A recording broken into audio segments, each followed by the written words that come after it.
नीट परीक्षेसंदर्भात मनसेचे अध्यक्ष राज ठाकरे हे मुख्यमंत्री देवेंद्र फडणवीस यांची भेट घेणार आहेत। या संदर्भात विद्यार्थी आणि पालकांनी राज ठाकरे यांची भेट घेतली आणि त्यावेळेला त्यांनी याबाबत मुख्यमंत्र्यांशी बोलणार असल्याचं आश्वासन दिलंय। तसंच जे निर्णय केंद्राला घ्यायचे असतात ते सुप्रीम कोर्टाच्या माध्यमातून घेतले जात असल्याची टीकाही त्यांनी यावेळेला केली।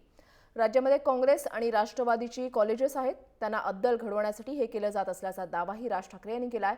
नीटची परीक्षा द्यावीच लागणार असल्यानं राज्यातील अनेक विद्यार्थी संकटात सापडलेले आहेत, त्यामुळे या विद्यार्थ्यांनी जीवाचं बरं वाईट केलं तर त्याला जबाबदार कोण, असा सवालही त्यांनी उपस्थित केला।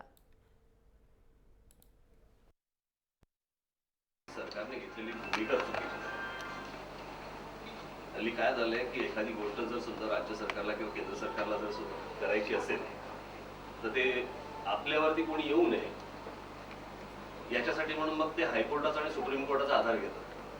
भाजपवाल्यांची मेडिकल कॉलेजेस नाही आहेत, ती काँग्रेसवाल्यांची आहेत। मग तुमचे राजकीय गोष्टी सेटल करण्यासाठी म्हणून तुम्ही मुलांचा बळी देणार का? आणि याच्यासाठी म्हणून हे भाजपचं चालू आहे। वेळ दिली तर मी स्वतः जाईन त्यांच्याकडे, पुन्हा एकदा हा विषय आपण त्यांच्याशी बोलू, त्यांना केंद्र सरकारशी काय बोलायचं बोलताना सांगू, त्यांना काय सांगायचं ते, आणि मग त्याप्रमाणे काय निर्णय घेतात ते बघू।